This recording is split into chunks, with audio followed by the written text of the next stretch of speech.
What is going on, guys? Welcome to the Scouts Take. I am your host, Josh Berg. Thank you guys so much for joining me here in the first episode of this podcast and show that I have spent over the last 2 months building, trying to come up with a way for me to build a bigger brand, also get you guys a little bit more familiar with myself, and get more content out there to you guys. And I felt no better way to do it than with a podcast and YouTube channel to kind of share my thoughts on the NFL draft. Like I mentioned, my name is Josh Berg. For those of you guys that do not know me, I am an NFL draft analyst over at DraftRight, NFLDraftRight.com, as well as NFL Mocks, NFLMocks.com. You can follow me on Twitter at JoshBerg0611. All of my socials are underneath me here in the overlay. And, I'm just a kid who's trying to grow in this business. I'm someone that really has done this for a while. I've really enjoyed the process of the draft, scouting, learning, and all of those things. And I felt like it was time to make that next step. I've been writing for websites for about 2 years now. And I felt like it was time to take that next step into trying to build a career in this industry, which is very hard to do. But I kind of just wanted to use this first episode to kind of go over the premises of what this show was going to cover, some things you might see, as well as, kind of go over some of the news that's been floating around in the NFL draft community this week. And then next week we'll go in with a full kind of, full episode type show that I'm very excited to be able to share with you guys. So first things first, like I said, welcome to the Scouts Take. In my opinion, obviously, the premier NFL draft podcast. There's lots of shows out there that I do listen to. I don't want to take anything away from them. I just hope you guys do enjoy what I have to offer here over at the Scouts Take. We're going to be talking a lot about prospects, doing a lot of in-depth scouting reports, team previews, 7-round mock drafts, team by team, regular mock drafts, interviews with personalities and players and other members of the draft community, and so much more. I've got so much planned, and I'm very excited, especially for this coming April with this upcoming NFL draft cycle really going into full gear now. For those of you guys that may know me already, I have had a podcast similar to this when I was over at the last website that I was working for. It's going to be a lot similar to that podcast, but kind of on my own, put my own spin on some things, and kind of trying to launch myself, to continue growing into this business. Like I said, something that I've been scouting players since I was about 10, 11 years old. It was the 2012 Andrew Luck draft class with Andrew Luck RG3 that really got me into scouting. That's the first draft that I really scouted players, did rankings, put down pros and cons at that time for players, did mock drafts, all that sort of stuff. And then it wasn't until about 2015, 2016, that I really dug deep into film, started doing full scouting report analysis, full rankings, full 7-rounder mock drafts, full articles.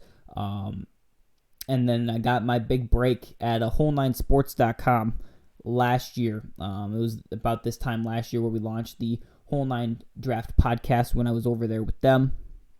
With my co-host Alex Katzen, I was able to go down there to the Senior Bowl with a bunch of guys down there, and I cannot thank Whole 9 Sports enough for kind of giving me that kick up the ass that I needed to really start doing this, more on a more broad scale. They're the ones that really pushed me to attempt to try to do this, where I write articles on a weekly basis and talk about the draft on a daily basis on Twitter and in articles and, through people online.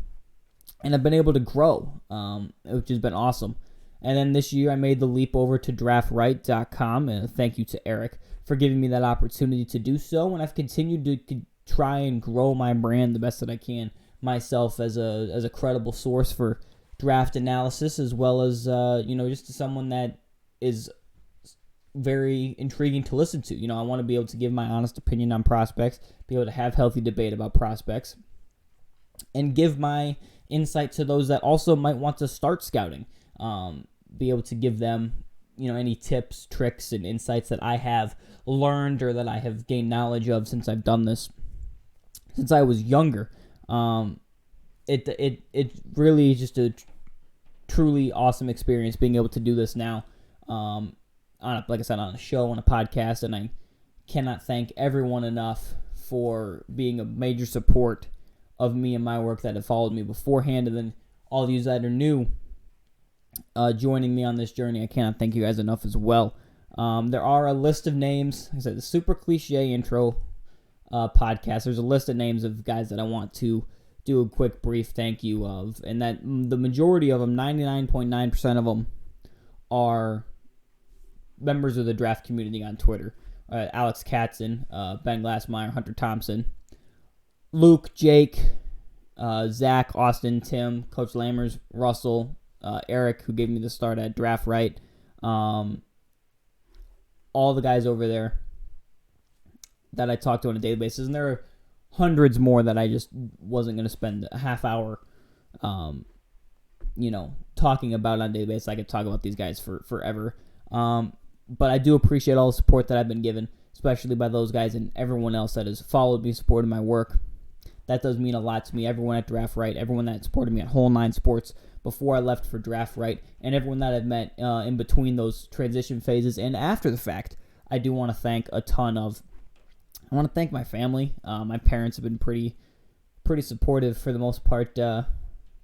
Me wanting to continue to pursue this full time. It's been pretty awesome to see, this kind of thing turn into like a hobby for me, where I kind of just, I went to my 9-to-5 job, and then I may or may not watch some football and talk some sports with a couple friends, and then call it a day. Now I work my day job, come home, grind on some film, grind out an article or two, interact with everyone in Q&As and draft Twitter, talking about prospects for the next 3-4 hours on multiple Zoom calls, planning all these things, doing multiple rankings and mock drafts, and breaking down as many prospects as I can. It's really turned into a second job for me, and that is awesome. That means I'm heading in the right direction to hopefully make this a career one day.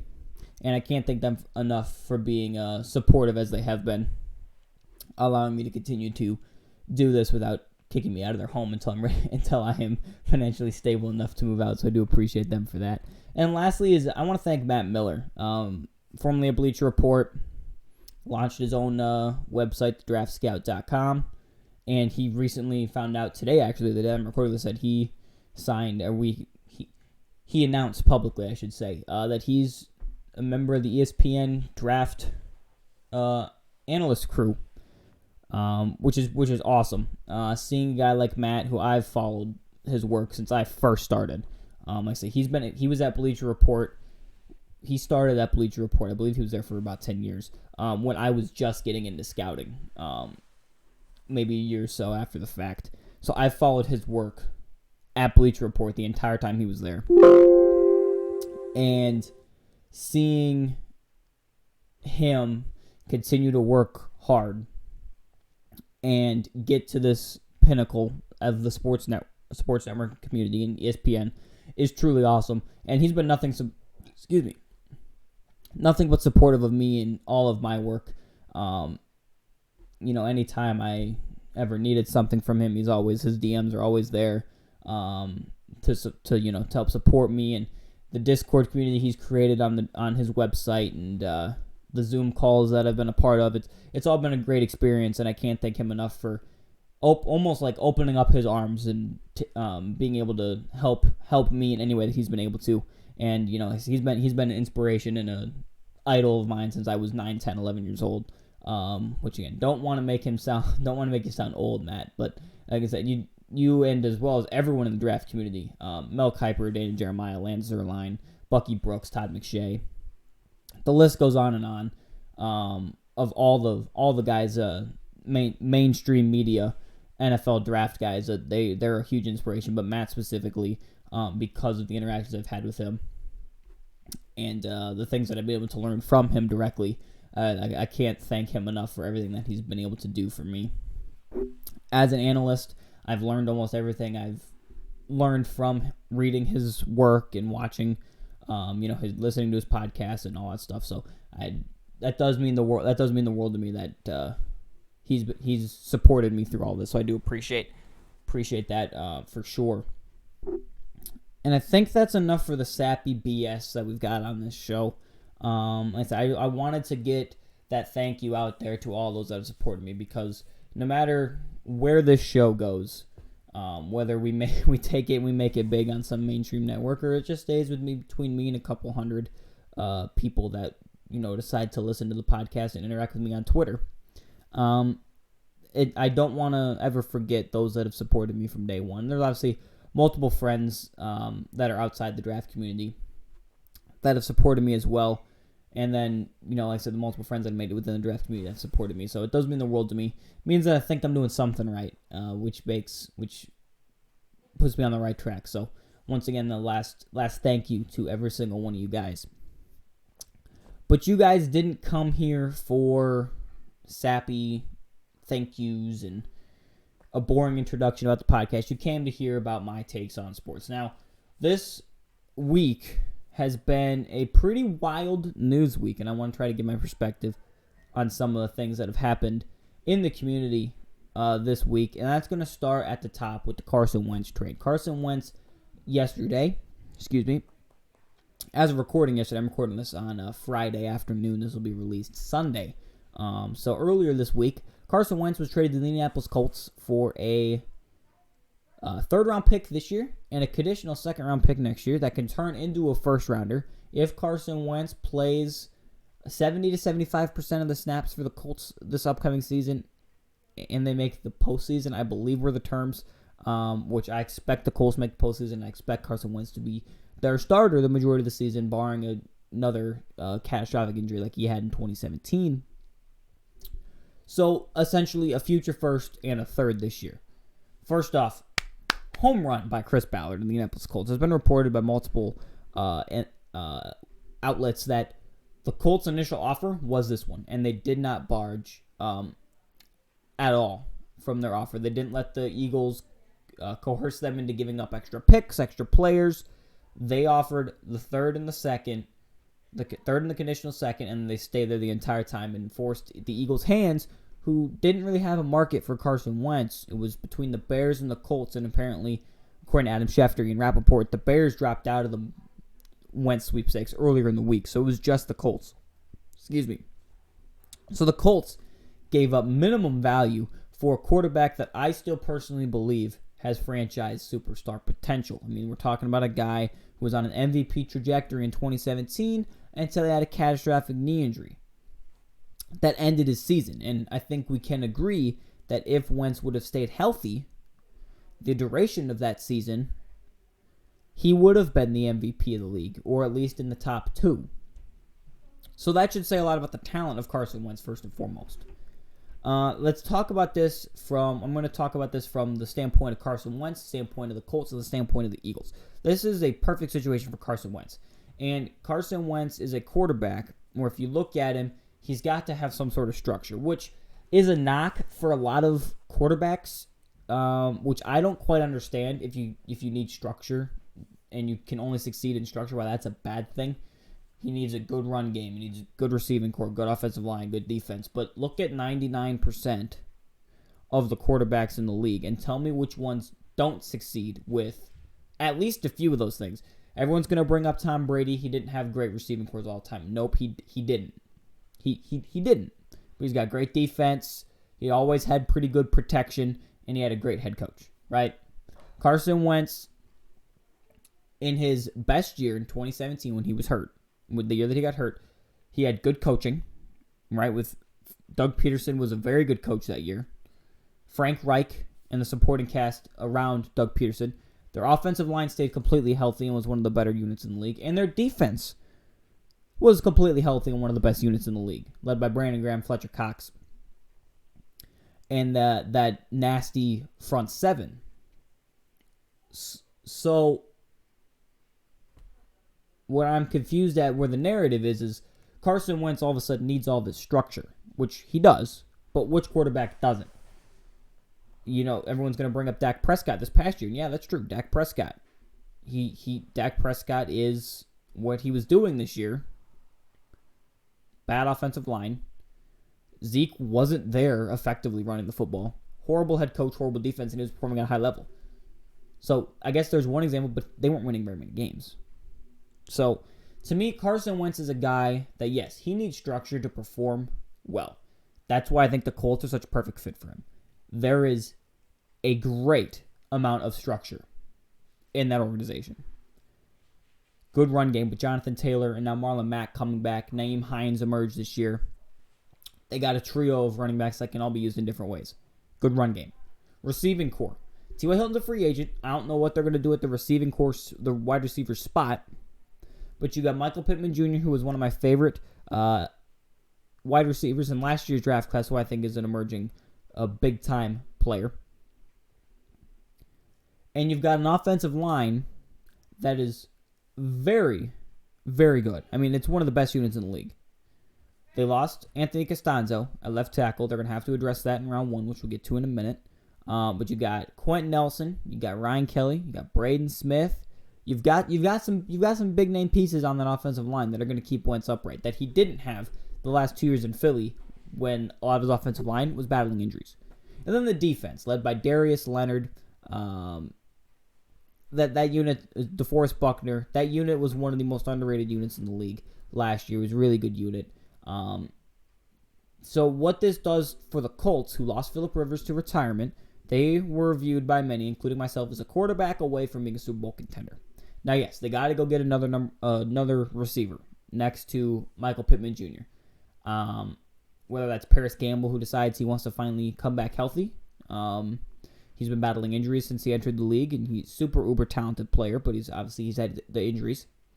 Whether that is a free agent option, whether you go out and you get a guy like a Keelan Cole to be your number 2 to Michael Pittman, or you find some sort of cap space to go after one of these big name guys like Galladay and Allen Robinson or Juju, or you go out and draft a player. This is a very good receiving class. You go out and get a Tylan Wallace in the mid rounds. You go out and get an Amon St. Brown in the mid rounds. Elijah Moore, Amari Rodgers, Cornell Powell. I mean, there's loads of talent in this wide receivers class. You don't have to take one in round 1. If you wanted to, there's plenty of talent to do there too. Kadarius Toney. You're not in the position to get any of the big 3 in Devonta Smith, Jamar Chase, or Jalen Waddle, but you could maneuver your way up the board if you wanted to do so. Kyle Pitts, Pat Freiermuth at the tight end position. There's a lot. Nico Collins is another receiver that I really like in the mid rounds. There's a lot of area for the Colts to make something happen at receiver in the draft. So they need to get a receiver opposite of Michael Pittman. I think that's something that they will address. They've been a very good drafting team. And they got to address a left tackle with Anthony Costanzo obviously being announcing his retirement. That's the big if. But the Colts were smart. They didn't give up their first round pick in this year's draft. They were able to keep that and their second round pick this year. So they now have got 2 top 60 picks. I believe they got a second round pick in this year's draft. I believe. That they can use to surround Wentz, whether that is with the left tackle, wide receiver, left tackle, however you want to address it. The team on defense doesn't have very many needs. I think they possibly need another corner because Xavier Rhodes is a free agent. Xavier Rhodes had a really good year, but he's a free agent, so you need someone with Rocky Sin back there. I think you could use potentially, like I said, weapons on the offense, tight end. If you're Jack Doyle can finally stay healthy, maybe there's your option at tight end. I can't remember if he's a free agent or not. And then receiver and left tackle. The options at left tackle in the first round are going to be this. Guys, this is one of the best offensive tackle classes I've scouted. Where that's Penei Sewell, Sean Slater, Christian Darrisaw, Dylan Radones, Samuel Cosme, Jalen Mayfield, Elijah Vera Tucker from USC, where you can have him play guard or tackle.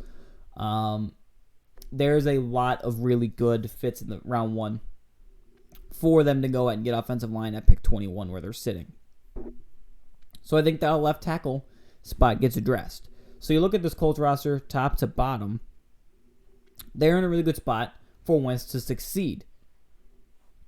What does this mean for Carson Wentz? Well, I think people are forgetting in 2017, his best season, Frank Reich was the offensive coordinator. Once Frank Reich left, then we kind of saw Wentz go down this trajectory of a bad quarterback, as he did not have a very good year last year at all, was one of the worst starting quarterbacks in the league. And in 2018, 2019, you could say he was recovering from injury, which he was, but there's still the dip in mechanics and production was significant once Frank Reich left for the Indianapolis Colts job.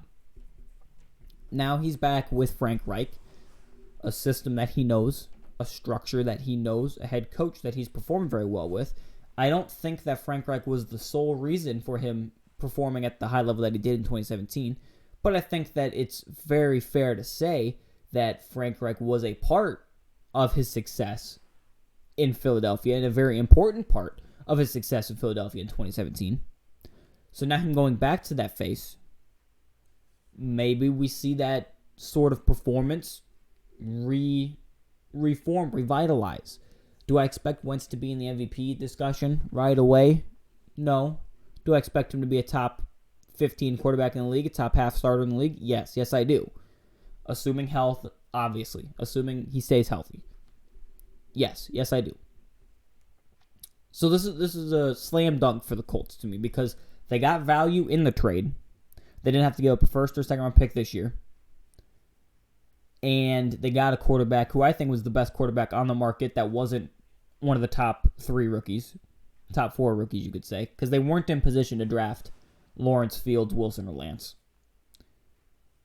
And I think that Wentz is a substantial upgrade over Mac Jones or Kyle Trask or anyone else you could have gotten on the market, whether it was a Mitch Trubisky, bringing back Jacoby Brissett, Ryan Fitzpatrick, or trading for Jimmy Garoppolo, whatever the other options were. I think Carson Wentz was easily the best option out there because when you look at Carson Wentz, he's the only guy out of all the names that I mentioned as far as veteran options that has proven he can be an MVP candidate.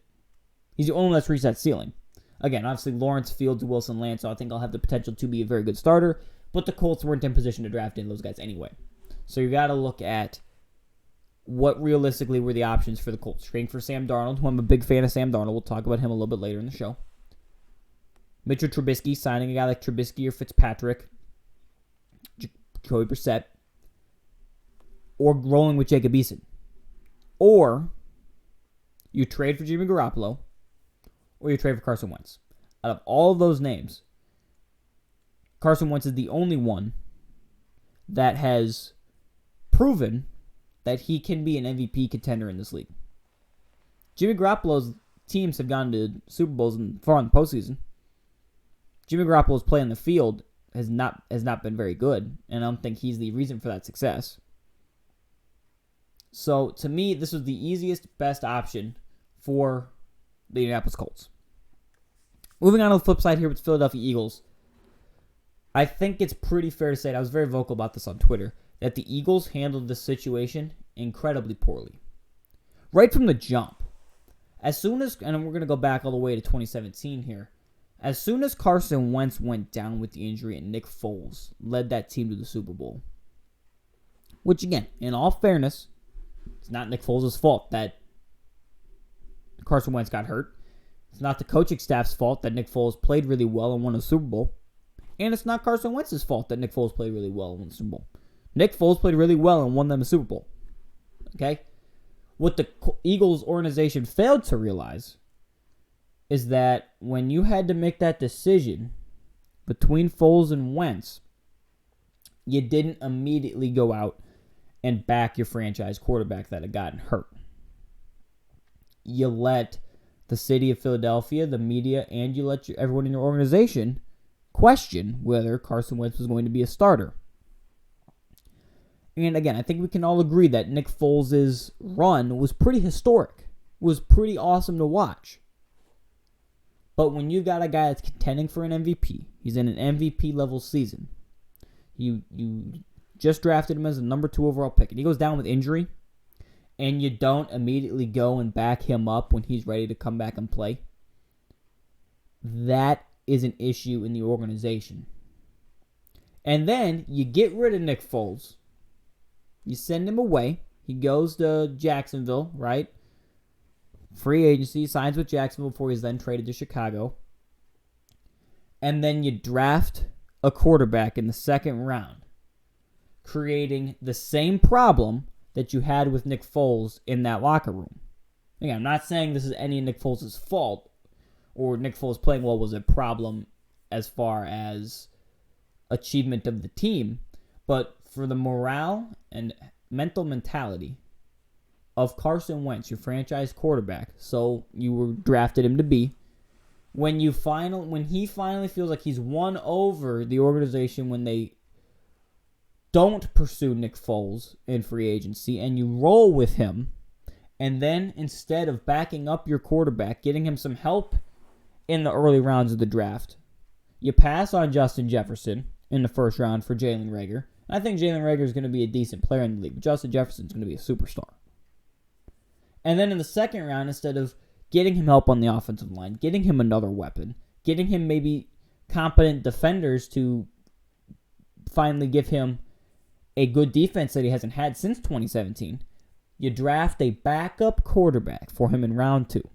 So all of those mental hurdles that he had to go over and go through with Nick Foles leading his team to a Super Bowl, the media talking about if Nick Foles should be the starter over Carson Wentz, now you've created those same headlines again, just with Jalen Hurts.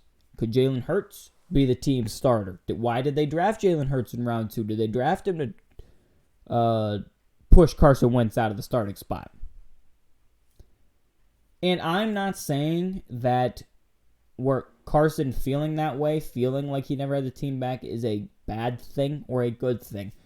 Because to me as a quarterback, you've got to be able to take ownership, take leadership, and say, you can send anyone at me, I'm going to go and beat them out. And I don't think Wentz had that mentality. But as an organization, you have to realize that your quarterback is not in a good spot mentally playing professional football. If his mentality is that I'm going to constantly be replaced, one, as an organization, that's your fault for putting him in that position. And two, as an organization, that's your fault for failing to recognize that your quarterback was having these thoughts, and instead of rallying around him, corralling around him, and putting him in the best position to succeed, you instead almost ignore it as if you didn't know it was an issue. Now, Carson Wentz in 2020 was awful. Mechanically, he was off. Mentally, he looked defeated. The weapons on the outside weren't there. The protection wasn't there. The defense wasn't there. The offensive play calling wasn't there. It was an all-around mess for the Philadelphia Eagles in 2020. And partially, that is to blame on Carson Wentz. Partially, that is to blame on former head coach Doug Peterson. Partially, that's to blame on Howie Roseman. And part of it's just to blame on injuries that happened in the league, because the Eagles were decimated by injuries last season. But to me, where the Eagles missed their mark, not only was failing to support their quarterback after he had an injury, but then when he's requested a trade, where they failed is they didn't gain any value in the trade. Because not only did Carson Wentz vocally announce that he wanted a trade request with you, you as a team didn't do anything to try to bolster his value, to try to get as much as you could. You didn't do anything to try to generate a market for Carson Wentz, which Carson Wentz doesn't care what he gets traded for. Carson Wentz is on a new team. He doesn't care if they gave up 6 firsts for him, or a first and a third, or a second and a third, or 5 seventh rounders, or a bunch of practice squad players. He doesn't care. He's going to go and play. But as the Eagles, if you knew you were going to trade this man, you should have done what you could to bolster the value of this quarterback and get as much as you can for him, kind of like what the Lions did with Matthew Stafford. And kind of what I believe the Texans are trying to do with DeShaun Watson. You've got to make him seem more valuable than you as an organization view him. I think it was pretty easy and fair to say that the Eagles didn't value Carson Wentz, especially after he requested the trade. I think it's pretty fair to say that the Eagles didn't value Carson Wentz. But instead of trying to up the value of him in the market, they didn't vocally support their quarterback. They sold him for a bag of chips. Again, a third and a second round pick are not bad by any means. But when Matthew Stafford's getting traded for a first round pick and a quarterback 2 first-round picks and a quarterback. One of those first-round picks was traded away because Goff was viewed as a negative asset, and they had to throw in another pick to take on Jared Goff. But let's just say Stafford traded away for a first-round pick. Right? 1 first-round pick is Stafford's value. DeShaun Watson is rumored to get 3 to 4 first-round picks, depending on the team and the other value involved. You're telling me you couldn't get 1 first-rounder for Carson Wentz from anybody? Chicago Bears, to my knowledge, are the most desperate organization in the NFL right now. Ryan Pace and Matt Nagy haven't been able to figure out the quarterback position. They're both in what I believe is in the final year for them to make a push that they could keep their jobs. I thought they both should have been fired at the end of this past season because they made the postseason, but they were not a good playoff. They were not a good team. Mitchell Trubisky, although he played some decent games at the end of the year, is still not the long-term answer. So you'd think that a team like Ryan Pace and Matt Nagy with the Chicago Bears would want to find a option to save their jobs. And you as the Eagles did not try to push that value upon them. Now, the Eagles, when it comes to the draft, now have a few different options.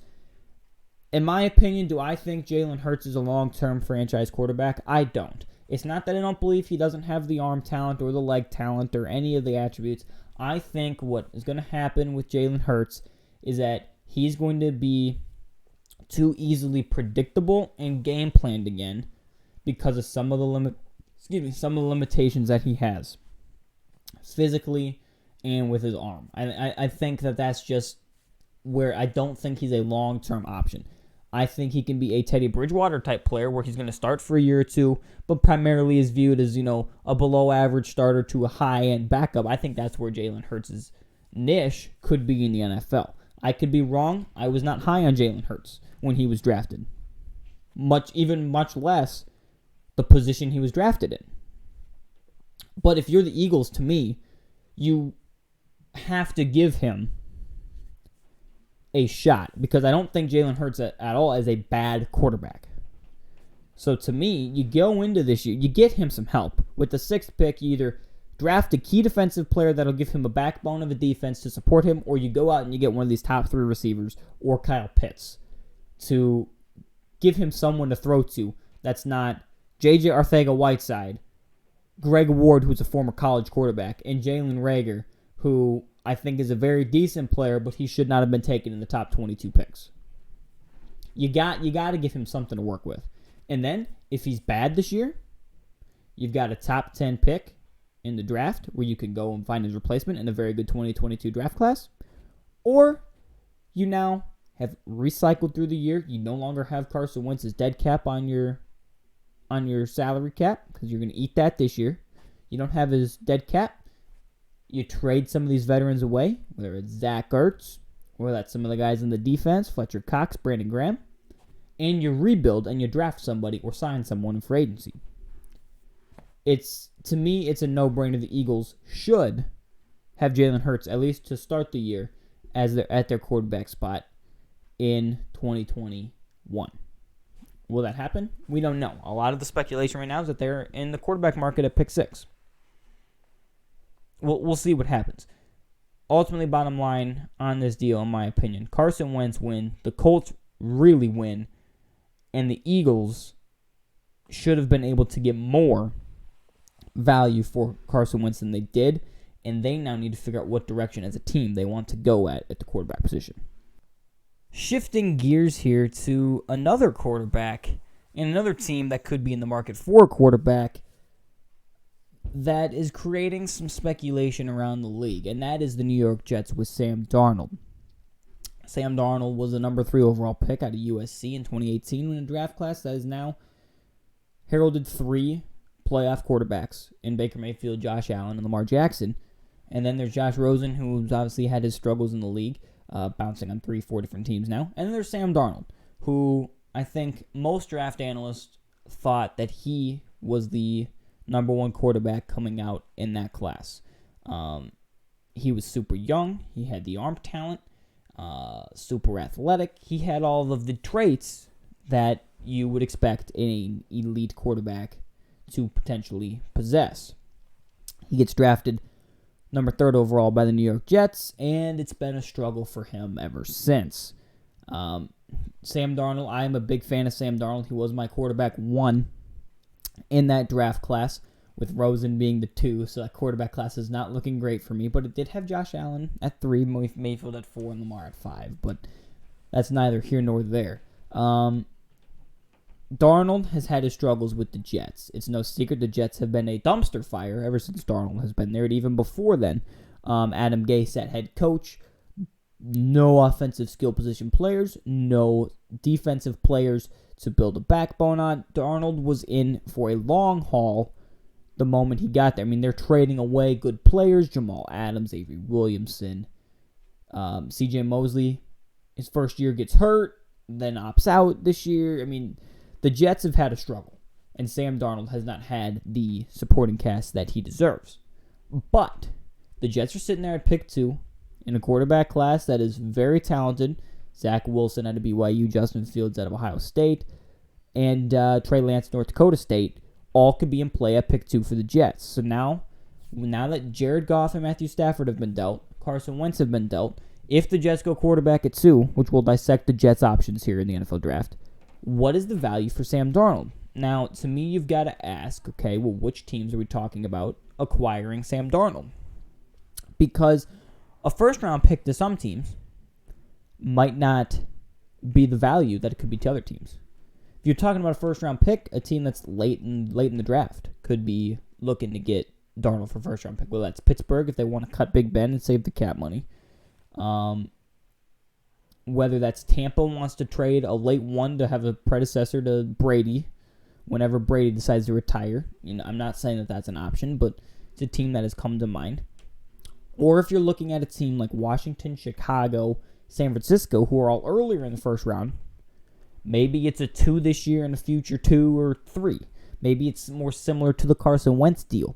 What is the value for Sam Darnold? I actually have an in-depth article coming out on DraftRight about this, hopefully by the end of the week, so make sure you guys stay tuned for that at NFLDraftRight.com.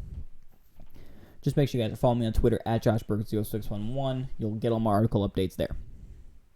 But what's the value for Sam Darnold? And to me, if you're the Jets, and we've heard many people talk about this, you cannot evaluate Sam Darnold as an individual compared to the rest of the NFL this year, if you're the Jets.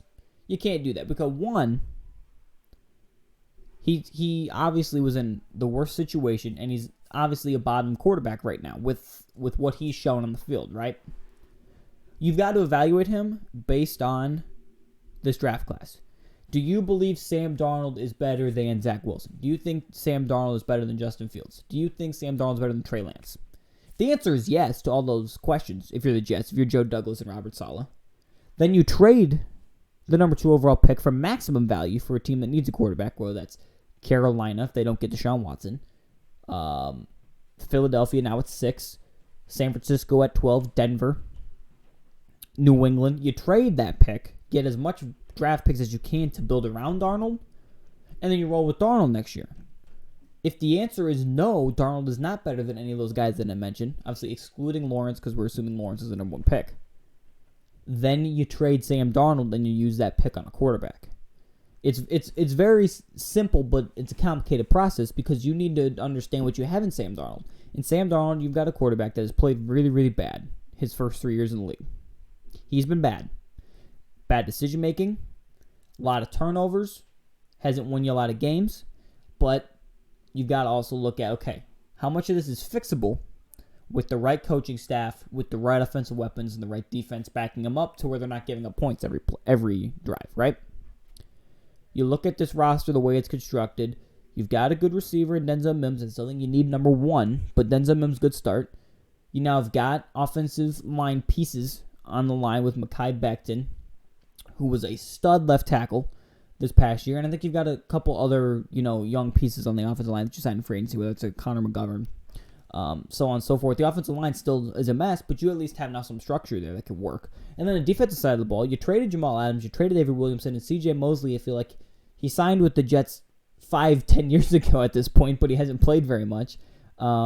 He obviously had the injury his first year there, was there, and then, had the opt-out.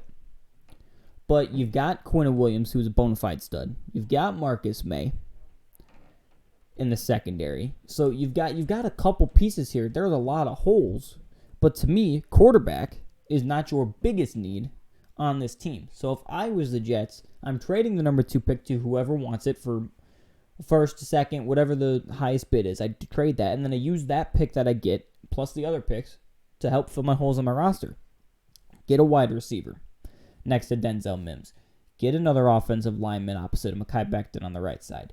Get another pass rusher next to Quinn Williams. Get a number 1 corner. Get a linebacker. Just keep building this roster. Because the question that I ask to anyone who thinks that they should just, take a different quarterback and trade Darnold away is, okay, fine. If you want to do it that way, that's okay. But what is to say that quarterback walking in to the same situation Darnold's leaving, what's to say that quarterback will perform any better than Sam Darnold?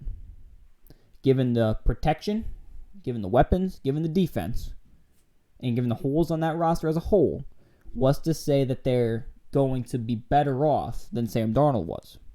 I'm not saying that they will or they won't, and a lot of people's answer is, well, Robert Saleh and Joe Douglas know what they're doing, which is true. But you don't know what Darnold would perform like with Saleh at head coach because you haven't seen it. We only know Sam Darnold with Adam Gase. So it's, what do you view Darnold at with Saleh versus what do you view these other quarterbacks at with Saleh in the same situation? And to me, again, this is just me thinking out loud here, Darnold plus picks to fill my roster with multiple holes is more valuable to me, if I was the GM, than a brand new quarterback at pick 2. That's just my opinion. I think the Jets, if they were smart, they would keep Sam Darnold, trade the number 2 overall pick for peak value, use those draft picks they acquire in the trade, or maybe they get players, maybe they get the series first and then a player or 2. They use those to fill the holes they've got on the roster, and you roll with Darnold. Because you roll with Darnold, if he's bad, you let him go in free agency because you don't pick up the option, and you draft a quarterback in next year's class. And now that quarterback that you draft in next year's class is going to have a more complete roster because you use those picks to fill the roster up more. I mean, if you trade back, if you're the Jets and you trade back to pick 8 with Carolina, let's just say trade pick 8 with Carolina. Carolina doesn't get DeShaun Watson, they get desperate, trade up for Trey Lance, Justin Fields, or Zach Wilson, whoever you see as QB2. Pick 8, could be their Kyle Pitts. Tell me Kyle Pitts can't help Sam Darnold. Jalen Waddle or Jamar Chase or Devonta Smith can't help Sam Darnold. If you don't want to go with the weapons on the offensive side with your first round pick, you can take Kadarius Toney or Rashad Bateman, Terrace Marshall with your second first round pick. So at your first pick, Patrick Surtain, Caleb Farley, J.C. Horn, any of these corners, number 1 corners, whoever you see fit, can really help the defense. Micah Parsons in the middle of the defense with C.J. Mosley hopefully coming back. You want a pass rusher next to Quinn Williams, Kwity Paye. Jalen Phillips is emerging super highly among boards if you want to take him with one of those first 2 first-round picks. You've got options if you're the Jets. And to me, Darnold plus, let's just say they trade between 8 and 15. Darnold plus Jalen Waddle, Jalen Phillips, and another second-round pick, plus some future picks, are more valuable to me than taking Zach Wilson at 2 and then trading Darnold for a third-round pick this year. That, to me, is where my value is at. I'm looking for value if I'm the Jets because I have massive holes in the team, and those holes cannot be fixed overnight. They're going to need time, at least a year or 2. Darnold, if given the right pieces, can be successful. Use those picks to get him the right pieces, put him back on the right track, and now you get the ball rolling with this thing. He's 23 years old, guys. Sam Darnold's 23 years old. I know he's been in the league for 3 years, but he's 23 years old. We haven't even seen a glimpse of what the prime of his career is going to look like. Not everybody is Patrick Mahomes year 1, year 2 in the league. They're not. Some guys take a little bit more to develop. Darnold could flat out bust. He could. But the flashes we've seen from Darnold, Now put those flashes with a consistent head coach who's brought in a really good offensive system with the Shanahan and LaFleur offense. And now you've got a defensive-minded head coach with some young, promising defensive pieces. I think Darnold's in for success. So I think if you're the Jets, you got to keep Sam Darnold. I mentioned DeShaun Watson when we were talking in this previous segment. And it's no secret Houston is a complete disaster. They are in shambles. Watson wants out. They fired anyone and everyone that won't listen and bow their heads to Nick Caserio and Jack Easterby. And Deshaun Watson wants out. They cut J.J. Watt. They traded DeAndre Hopkins last year. They've got a head coach in David Culley who there's reports that he's already might be fired 3-4 weeks after being hired. Who I don't think he was on the radar for any team's head coaching position. I don't think he's ready for a head coaching job. I don't know much about him. But I know that out of all the guys that were out there, he was not on my top list to be hired as head coach. They're a mess. Deshaun Watson is being pursued by multiple teams. He's got a full no-trade clause. He's going to get to almost decide where he wants to go. You're looking at, Miami potentially being an option, the Jets potentially being an option, the Carolina Panthers being an option, San Francisco maybe, Denver may. I mean, there's numerous teams. I don't think Denver's in the running. I really don't think San Francisco's in the running, and I don't think the Jets are in the running all that much either. I think your top two teams right now are Miami and Carolina. One, because I think they both can offer the most, and two, because I think they're also in the positions, out of all those teams, they're in the best position where they get a quarterback they can compete right away. And I want to talk about Carolina, because that seems to be the hot name lately, and they've made some moves that can make us sense that maybe a move is coming. They cut Stephen Weatherly. They cut like 3 to 4 players today, clearing about 30 to 35 mil in cap space, which might not seem like a big deal, but if they trade Teddy Bridgewater as a part of the deal with Deshaun Watson, which we would assume they all would, the money that they cleared, Teddy Bridgewater's dead money, would instantly fill in that need with the cap space, and you flex Deshaun Watson's contract out. Because Deshaun Watson's cap hit this year is not that bad at all. It's a super bargain for a top 3, top 5 quarterback in the league. So Deshaun Watson's value, if I was the Panthers, I'm giving up at least 2 to 3 first-rounders and a player or two. The deal that's being floated around is 2 to 3 first-rounders, a second-rounder, and Christian McCaffrey. And I was talking to a couple buddies about this, like, why would you trade Christian McCaffrey? Oh, my Lord, Christian McCaffrey is amazing. And yes, I agree with you. Christian McCaffrey is amazing. Top 2, top 3 running back in football. When he's healthy, he's probably easily the best running back in football, depending on what your flavor is. If you want McCaffrey, Henry, Cook, Kamara, it doesn't matter. I don't care what order you've got them 1 through 4, McCaffrey's in that discussion, and rightfully so.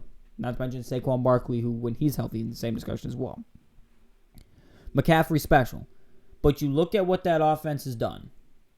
What Mike Davis was able to do in that offense at a cheaper contract, and if you can use Christian McCaffrey's value to get you Deshaun Watson, to me, I think you do it. Because one, I think a franchise quarterback at 25 years old is far more valuable than a running back. Because running backs, we've seen, you can find anywhere. Might not be the caliber of Christian McCaffrey, but you got to ask yourself, question, who's more valuable to the organization? Deshaun Watson or Christian McCaffrey? I think Deshaun Watson is a more valuable commodity than Christian McCaffrey. In fact, I know he is. If we were to do a redraft, a full fantasy draft, 32 teams, 54 rounds, Deshaun Watson would be the second player taken behind Patrick Mahomes. Because his age, his cap hit, and the position he plays pushes his value through the roof. Through the roof. Mahomes goes 1, Watson goes 2, and then you can get discussion of where Darnold goes, or Aaron Donald, not Sam Darnold. Aaron Donald, Jalen Ramsey, and then all these young quarterbacks, Burrow, Herbert, Josh Allen, Lamar Jackson, wherever. But Mahomes and Watson, 1, 2. Christian McCaffrey, because he's right back, wouldn't even go first, second round. So, to me, and again, I'm not using a fantasy draft theory to justify my means. of why you should trade McCaffrey. One, you've got the cap hit that you paid McCaffrey, so the cap hit, the salaries would balance out. Two, you've got Mike Davis, who performed really well when McCaffrey was injured. And three, the reason why McCaffrey's been so effective, and I don't want to sound like some hater on Cam Newton, because I'm not. I think Cam Newton is criminally underrated in the league. Cam Newton, his deep ball accuracy and his deep ball placement significantly deteriorated his last year in Carolina. This past year in New England, it was bad, but it was more on the supporting cast than it was on him being unable to throw the football downfield. But in his last year in Carolina, maybe it's because of the injury, which it could have been, his play and throw downfield significantly deteriorated, thus boosting McCaffrey's value because they're going to have to dink and dunk and screen pass and throw short passes to the running backs a lot more because they can't push the ball downfield. Teddy Bridgewater, DJ Moore, Curtis Samuel, Robert Anderson were great this year. All three of them were awesome. Teddy Bridgewater, what is he known for in the league? Not being able to throw the ball downfield. I'm a Vikings fan. I watched him play. I love Teddy Bridgewater. But he's not the best at throwing the ball downfield. He's really good short intermediate pass game. Where is Christian McCaffrey best used? Short intermediate pass game. DeShaun Watson historically doesn't throw to his running backs a lot. Again, I'm not saying that he wouldn't throw him the ball if you have Christian McCaffrey because he's been throwing to David Johnson and Lamar Miller his entire career. But with DeShaun Watson, you're going to be able to push the ball downfield a lot more effective than you were with an injured Cam Newton and Teddy Bridgewater. So the value of McCaffrey in your offense, instead of him becoming the focal point of your offense, now he is a part of your offense. He's not the focal point because DeShaun Watson and his arm talent become the focal point of your offense. So if I'm Carolina, I'm immediately throwing in the ticket. 2-3 firsts, a mid-round pick of some sort, and Christian McCaffrey, go send it to Houston and see what they say. They might say no because Houston apparently doesn't think they want to trade DeShaun Watson and maybe thinks David Johnson can be a superstar. But the value of DeShaun Watson, if I'm Carolina, I am instantly going after him because Matt Rule is a damn good head coach. Damn good head coach.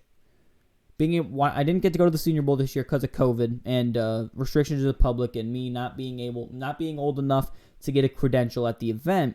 But watching those practices live on TV, you could see the intensity, hear the intensity of him as head coach. Watching him at Baylor, you could see the intensity, hear the intensity of him as a coach. He's a damn good head coach.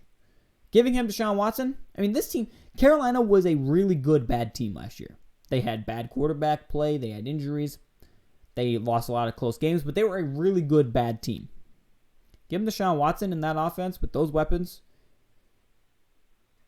Who's to say they can't be good? They can't be a playoff team. NFC's a mess as far as there's a lot of talented teams.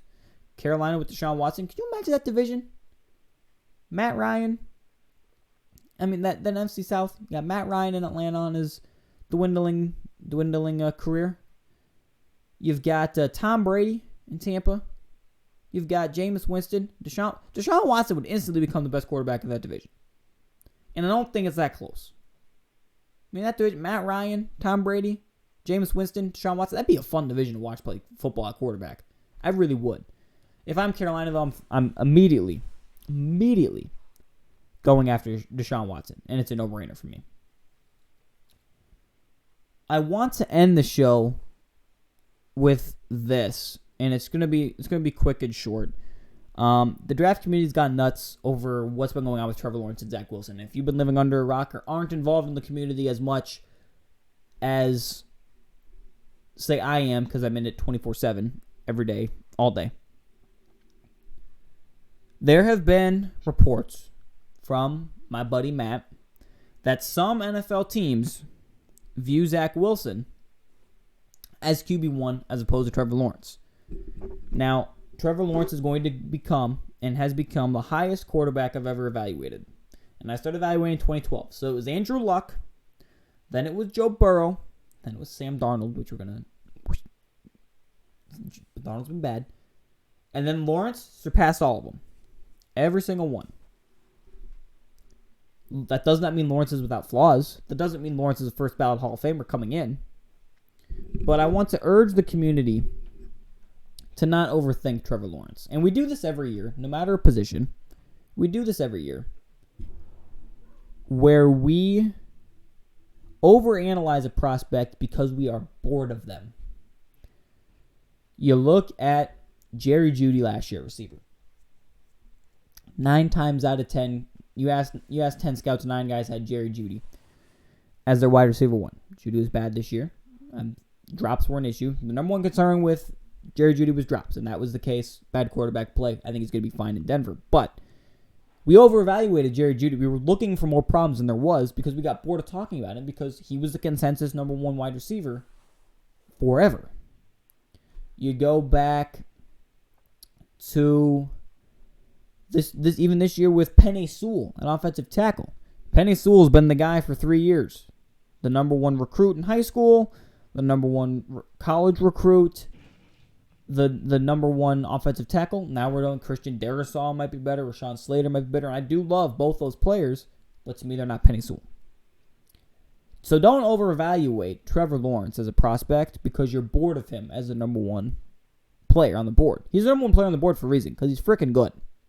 He's really good. He's got the prototypical size. He can bulk on a little bit of weight, but he's got the prototypical size, arm strength, athletic ability, poise, mechanics, IQ, everything that you want in a quarterback.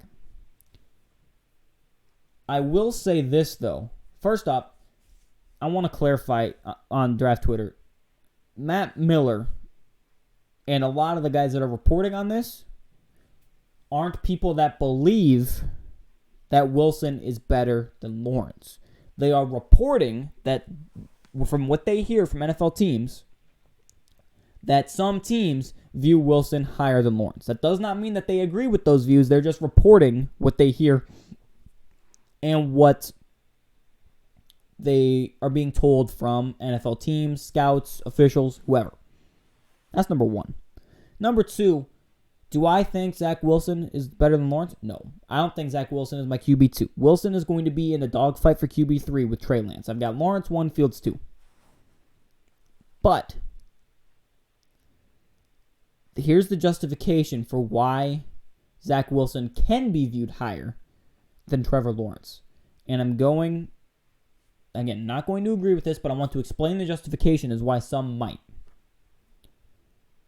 Zach Wilson possesses all the same traits that guys around the league that have been emerged as superstars have. Ability to throw off platform, ability to create inside and outside the pocket, ability to make something happen outside of structure, ability to throw from any arm angle, and ability to, they have a cannon. You look at the guys around the league, Mahomes, Josh Allen, Justin Herbert. What can all those guys do? They can throw from any arm angle. They can make plays happen inside, outside the pocket. They can perform well outside of structure and chaos. And they're super athletic and got big arms. I'm not saying that Zach Wilson is any of those quarterbacks, but the traits that Zach Wilson possesses are very similar to those what we see in today's NFL with some of those quarterbacks. Now, there are fundamental issues, mechanic issues, and questions about Wilson, as there is with any quarterback and any prospect. And I am in no means saying that Wilson will ever reach the caliber, or currently is the caliber, of any of those quarterbacks I named. But this is a copycat league. NFL teams, seeing what these other quarterbacks do, they're going to find similarities with guys and make connections and elevate those traits. Every team is going to prioritize different attributes and traits. So, do I think Zach Wilson's QB1? No. Do I think he's even QB2? No. I think he's a lot closer to QB4 than he is to QB2. Him and Trey Lance are in a dogfight right now for QB3 and 4. I haven't finished evaluations on both of them yet to give a full opinion, but they're going to be close at 3 and 4. All I'm saying is I'm justifying why some NFL teams will have Wilson higher than Lawrence, because he has those similar traits. So, bottom line is, 1, don't just read the headlines and don't assume things. Actually listen, read, and watch. If you actually listen to the full debate this morning on ESPN or through people in the community reporting this, you'll find out that 99% of them don't agree with Zach Wilson being QB1 over Lawrence. They're reporting what they hear. And 2, if you actually listen to their argument, they'll explain to you why. But also 3 is that don't over-evaluate Lawrence as a prospect because you want something different. But also, if someone does, in fact, have Wilson higher than Lawrence or Fields higher than Lawrence or whoever, don't immediately crap on him for it. You know, I mean, this community, the beauty about this job and the beauty that I've been able to learn through my journey with this community and with this job is that the best part about it is hearing differing opinions and having healthy debate and discussions about them. If you could tell me why you believe that Zach Wilson is QB1 over Lawrence, give me good reasons why. I will take those reasons into consideration and explain to you why I disagree with them. That's the best part of the job. That's the best part. Just because someone might have Wilson at QB1 and Lawrence at QB2 doesn't mean they're stupid, right? We're all here to achieve the same dream, and I preach this on Twitter all the time. We're all here to achieve the same dream. We all want to continue working our way up the industry. It's a very hard industry to get into. You got to work for years at it. But we're all trying to get the same spot. So instead of bashing someone for having a differing opinion, how about you try to understand why they have that differing opinion, and then for yourself, be able to analyze their answer as a way to continue learning. That's all I have to say on that. Trevor Lawrence is my QB1. But if you got Zach Wilson at QB1, I'd be more than happy to hear the reasons why and have a healthy discussion with you for it. That's going to do it for this episode of the Scouts Take, guys. A little bit of a long one because we had the introductory at the beginning. I wanted to get in some actual sports news so you guys kind of saw what the insight was going to look like on this show. Got a big plan, big show for you sometime next week. I'm going to try to do the schedule two, three shows a week. We'll see what happens with my work schedule in the daytime. We'll see. I'll get a more firm release schedule for you guys as time goes on. I want to thank you guys so much for watching, listening, whoever you are. Make sure you guys are liking, subscribing, commenting. If you're watching on YouTube, if you're listening on Apple and Spotify, make sure you guys leave a review down below, 5 stars. Follow me on Twitter at JoshBerg0611. You'll have all my draft takes, articles, all that fun stuff will be on Twitter. I'm really close to 900 followers on Twitter, guys. I'd like to hit 1,000 by draft day. If we can help me get me there, I'd greatly appreciate it. If you guys have any business inquiries or anything like that, my DMs on Twitter are always open, but my email is also down below, joshuarberg611@gmail.com. You're more than welcome to email me. I check it 3, 4, 5 times a day. And don't forget to check out Draft Right. That's at Draft Right on Twitter and at NFLDraftRight.com for all the latest articles over there at that website. A great group of guys over there. Really excited stuff coming. So until next time, I'm Josh Berg. Thank you guys so much for watching, and I will see you guys next time.